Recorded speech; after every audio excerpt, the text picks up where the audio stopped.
Hey guys, it's Riley from PectusPT.com, and in today's video I'm going to be talking about the top 10 tips for training chest if you have Pectus Excavatum.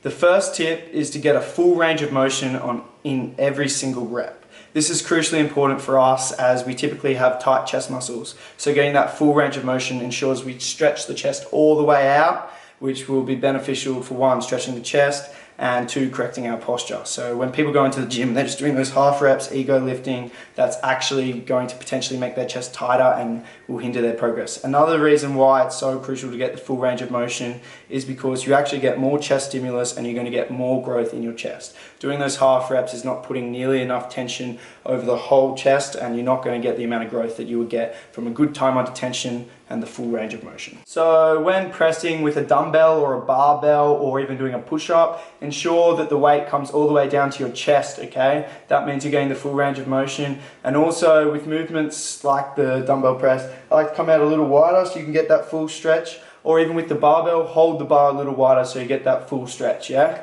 But sometimes you don't want to do that. Sometimes you want to hold it a little tighter so you hit the inner chest. But majority of the time we want to really focus on getting good stretch in our chest movements. Same as the push-up. All the way down, hit the floor, all the way back up. Additionally, with our accessory chest work like flies and pullovers, it is also very crucial to get a full range of motion. When you're doing those flies, make sure you come all the way back, stretch the chest out, and then squeeze the chest. Same as the pullover. This is important for our posture, our chest stimulus, and the stretching of our chest. Tip number 2 is to retract your scapula.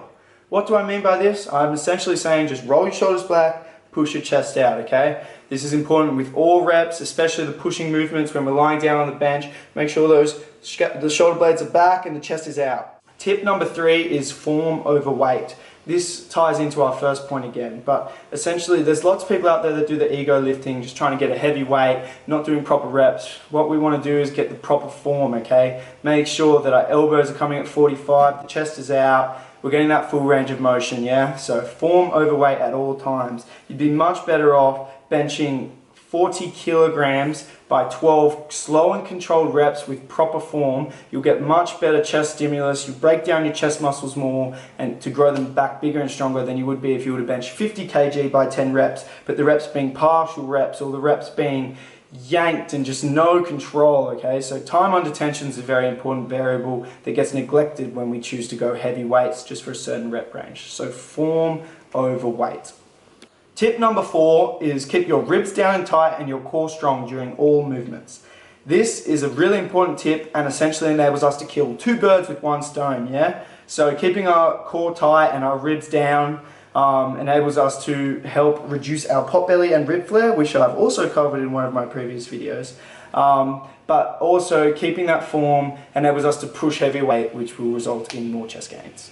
Tip number 5 is to prioritize compound movements and then go on to your accessory work. What do I mean by this? I mean compound movements like the dumbbell press, bench press, incline dumbbell press, push-ups, dips. They should be prioritized over the accessory work like flies and pullovers. Why? Because these are compound movements which are multi-joint movements working multiple muscles, which will result in more growth, more bang for your buck, okay? If you can work your triceps, chest and shoulders at the same time, you're going to grow more. So you need to prioritize this when you're fresh, so you're stronger, so you can lift more weight and get more growth. Then do the accessory work, then do the finishes like the flies where you get that pump and that burn and get more muscle hypertrophy work. But we need to start with compound movements.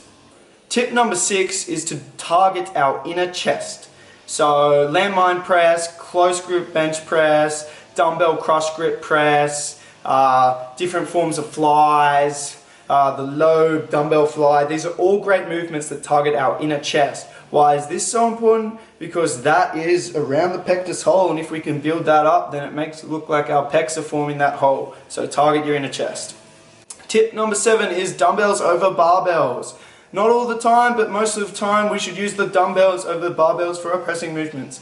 Why? Because dumbbells allow us more maneuverability, we can stress the chest more and manipulate the movement to target particular areas in our chest. Tip number 8 is just a crucial chest form tip, which is elbows at 45. Why am I including this? Because essentially if you have your elbows out here, you're going to injure yourself, which is going to delay your transformation because you're out injured. So elbows at 45, that also enables us to get a better stretch and using the chest more rather than all the shoulders, okay? So elbows down at 45 for all pressing movements. Number 9 is do the dumbbell pullover. In lots of my other videos, I've included the dumbbell pullover because it is an awesome exercise, particularly for pectus. You stretch the sternum, you get to work your lats, you work on your posture, and you work on your inner and upper chest development, which is key for pectus. So the dumbbell pullover is honestly the #1 pectus exercise. So do the dumbbell pullover in your chest workouts. Number 10, the last tip and one of the most important tips is stretch. We need to stretch our chest, okay? So I keep talking about the tight chest muscles. So when we're training our chest, we actually are making them tighter. So you need to stretch after your sessions in particular, but also daily. So in my first video, I included some good stretches, such as the shoulder dislocation stretch, the chest wall stretch. So they are the 10 tips for training chest with pectus. So take them into consideration in your next chest workout. I'd say the biggest tip I can give you guys is just train your chest. Get into the gym and get it done, yeah.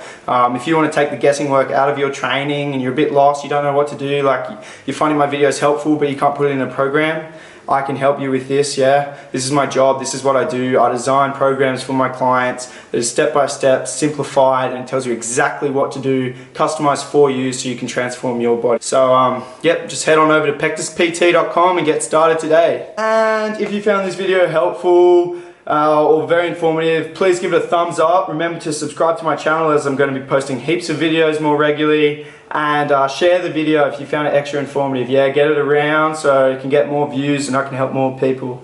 Thanks so much for watching. I hope you took something out of this, and best of luck on your journey. Makes us harder, better, faster, stronger.